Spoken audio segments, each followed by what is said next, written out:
Hi, welcome back. So we are in the second outline of Section 1, Research Methodology or Paradigm, Philosophical Review. We are going to look at the ideology or philosophical presentation of a quantitative or positivist research paradigm. It is a kind of research paradigm that follows objective principle, a judge based on facts and meticulously executes steps of research. This paradigm assumes that the environment or the social reality in which we all operate is objective and external to the individual.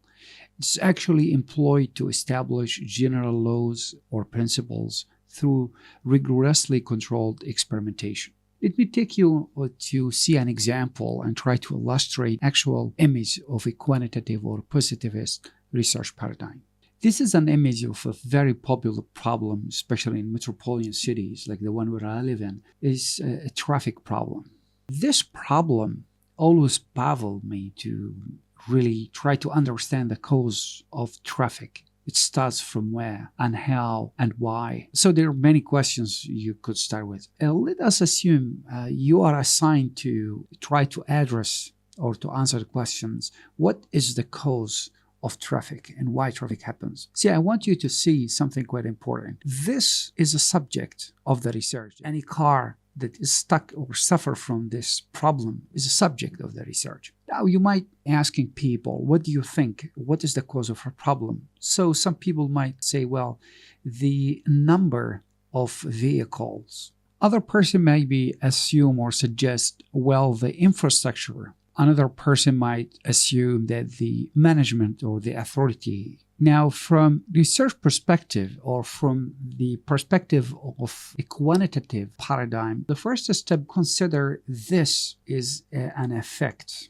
And we are trying to find the cause. So this line is called the causality. In one end of the line is to find the cause of this effect, which is the problem in this case. The second step is to adopt one of those opinions or hypotheses for now. Next things to do, so this is the first and the second step. And the third one to do is to define number of variables.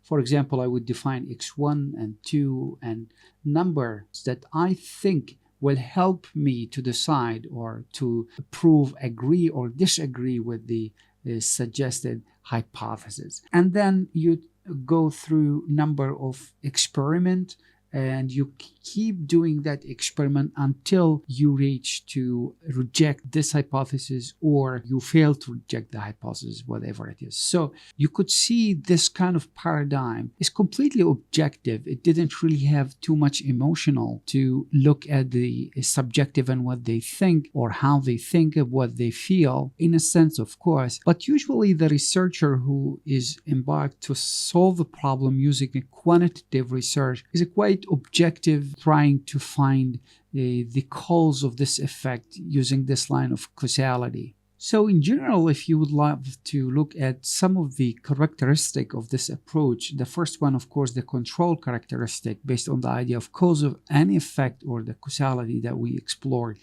Also, the variable identification or definition is to identify the number of variables like we saw in the image by defining number of variables of x1 and 2 and 3 or m number of variables.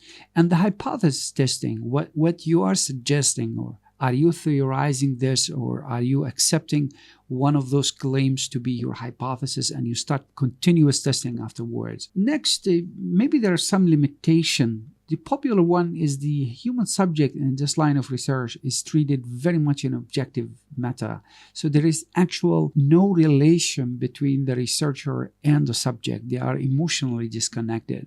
As a consequence of this, maybe there could be some ethical consideration. My personal opinion and my personal experience as well, ideas, belief, opinions, and personal judgment must be tested and not simply accepted. That's why I really prefer usually to use a quantitative or positivist approach or paradigm once I take an assignment. although sometimes in many research I start as a qualitative, which we're going to explore in the next outline, but finally you will end up to go to the quantitative or the positivist paradigm anyway. We'll see you on the next outline, and that is to discuss the qualitative research paradigm. See you then.